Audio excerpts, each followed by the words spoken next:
Hey, okay. So, I've been meaning to make this video for a while, quite some time. And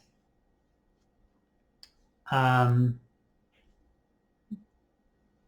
the more time has gone on, the more I've been screaming at myself to make this video. And I'm going to put it right out there right now. Some of you listening might take offense at some of the things I'm going to say. And I don't care. So there's that. Be offended. Some of you may be triggered by some of the things I'm going to say. And again, I don't care. I get it. But my advice, stay and be triggered. And I'll explain why later. But anyway, so a lot has been going on, as you all know, in the world. Pressures have been mounting. Things have been going on.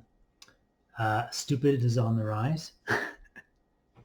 And I have just been kind of not really threatening, but kind of promising to do this for a while now, and I haven't done it.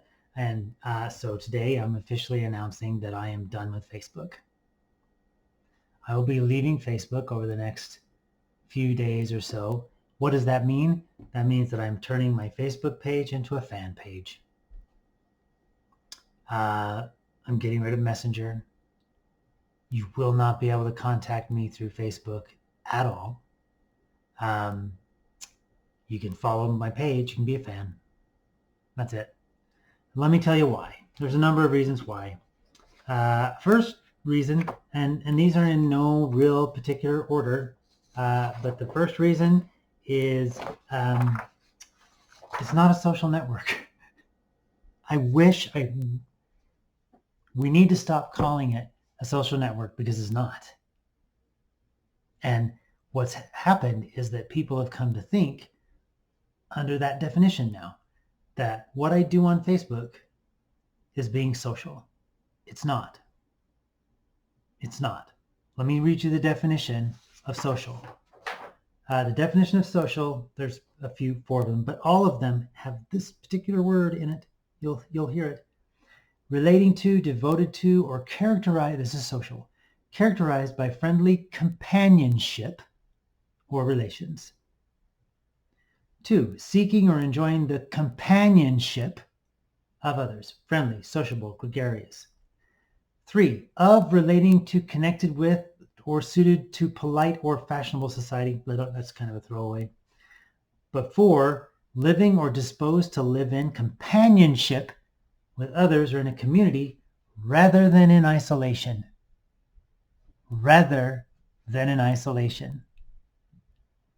Facebook hasn't done shit to promote being social. Let's talk about companion, because obviously that was an important word. So yeah, I'll give you I think I won't give you the definition of companion too while I'm at it. Here's the definition of companion. Number 1, and that's probably the only one that relates to individuals. A person who is frequently in the company of, associates with, or associates with another. Companionship. In the company of. This, what I'm doing here, this video bullshit, and when I type out, or even when I do, that's not being social. That's not being social. So stop calling Facebook a social network. Stop calling Instagram a social network. Stop calling TikTok a social network. Twitter, none of these things are social networks. You know what they are? They're connection networks. That's it. Here's the definition of connection. To connect, to join, link, or fasten together, unite, or bind. 2, to establish communication between, put in communication. 3, to have as an accompanying or associated feature. None of those definitions contain any kind of personal attachment. None of them. We link something. That's it. That's what Facebook does. That's what Twitter does. That's what Instagram does. That's what TikTok does. It connects people. There's nothing wrong with that. Great. Connecting people. The problem, mostly with Facebook, although it's still a prevalent problem in all the others, but the problem, and this leads me to my second reason as to why I'm leaving Facebook. The main problem with it is this, people. That and that number. So you see this number, right? That's 1,178 people. The problem isn't necessarily the number. The problem is that word right there. Friends. I want to tell you right now, I don't have over 1,000 friends. I don't have more than maybe 5 friends, people that I would call friends, right? Don't, you're not one. A friend, here, I got something for you. I bought this back when I was teaching at East Hollywood High. I bought this thing at Harmon's because it spoke to me. That is the definition of a friend. Friends. A true friend walks in when the world walks out. Okay. So all of you out there in Facebook land that loves to watch that number go up, get over yourself. You don't have that many friends. You're not that popular. You know why that number goes up? Because each one of those people want their number to go up too. That's all it is. You reach out to somebody or somebody reaches out to you because they found you in some kind of, when Facebook pops up and goes, oh, hey, you might know, and you go, oh, hungry for that number to go up. Friends. So you send a friend request out, they reply, and it's a vicious cycle, and it goes out and out and out and out. And stop it. You don't have that many friends. You don't want that many friends. You want a couple of good friends who are always going to be there for you. I hate when my watch does this to me. Who are always going to be there for you no matter what. Who step in when the world steps out. Those are friends. Okay? So what does all this do? The fact that it's not a social network, it doesn't connect you, and the fact that everybody thinks that number is a friend thing. Well, it's no surprise in all the research that I was doing to do this damn video in the first place. Did you know that the suicide rates among teens virtually doubled the year after Facebook became a thing? And it's been on the rise ever since.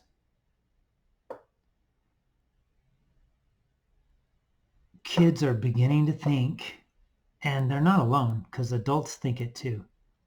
They're beginning to think that what I do on Facebook matters.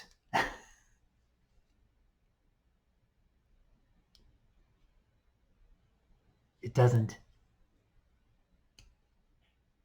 What you do on Facebook can connect you to something that would matter if you did something about it. But getting on Facebook and rattling off a post, or getting on Facebook and sending a shit ton of emojis to a friend who's struggling or suicidal,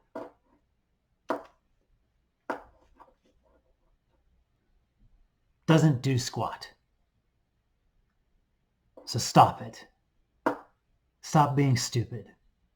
Stop getting online and saying, oh, my friend was brave enough, for the love of God, brave enough to blast it out to this group of pretend 1,000+ friends that they're struggling, that they're in trouble, that they're sad, that they're depressed, whatever. and you were there when you saw it come across, you went, oh, colon, parentheses, greater than number 3, whatever, smiley face, heart, blah, blah, blah. Or maybe even you went so far as to search a GIF or GIF, and you put that much effort forward to search and paste it in of, I don't know, Sully hugging whatever that girl's name was from Monsters, Inc. And you think that's enough. And you know what? The person will obviously type back in the comments, thank you, thank you, thank you, thank you, thank you. But I'm telling you right now, that kind of an interaction is not social. Again, remember, it's connection, right? That kind of connection is going to help that person for a maximum of about 10 minutes, if that. You want to do something?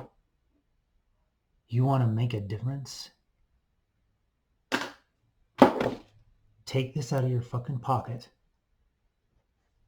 Sorry. I knew it was going to come at one point or another. I'm angry. Open it up. If they're your friend, if they're your true friend, their number's going to be in there. Their phone number's going to be in there. Not their Facebook, their phone number's going to be in there. And I want you not to click on a message and type out a text. I want you to take 5 minutes out of your oh so godforsaken busy life. Press call on the phone button and wait for the person to pick up. And if they don't pick up, leave a message. Talk to a machine, whatever, but put your voice out there. A voice is 100 times better than a text, which is 100 times better than a Facebook emoji. But you know what's even better than that? And this is what everybody in my generation, probably a few generations after me, because the internet didn't really get going until a little bit later, but definitely people in my generation and before, if we had a friend who was in trouble, because again, we did not even have these. We had landlines, and the way we found out is the friend might, because it's really brave to call somebody and leave a message, right? That's even braver than blasting it out on some anonymous network.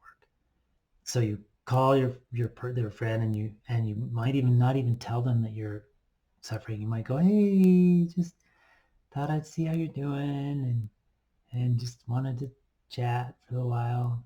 If you get a chance, give me a call back. Bye. And hang up. And that sounds pretty innocuous, but you know what? If you're listening, that means that person is suffering. And if you heard that on a message, my generation, we'd pick up the phone and we'd call them back. Or if it was really bad, like if you could tell they were crying on the other side of the line, if you called and they were crying, or if you heard it in the message and you couldn't get through to them, one way or another, you would get your butt off the couch, out of the house, and drive, walk, bike, whatever, to where that person lives, trying to get a hold of them the whole way. Which, well, you didn't have cell phones, but you'd call from your home, leave a message, say, I'm coming, I'm on my way over. And we would go over and we'd knock on the door, and the first thing we'd do is we'd walk inside and give them a hug. And then we'd sit down, either in their bedroom, on the bed, or on the floor, or walk around the kitchen, or sit on the couch, or whatever, and we'd listen to them and cry with them. Or if we didn't cry with them, we'd hold them. That's what being a friend is. That's what being social is. It goes beyond connection. And Facebook has robbed you of that. Facebook has turned everyone, my generation, older than me, younger than me, has turned everyone into the least effort possible to help my friend kind of people.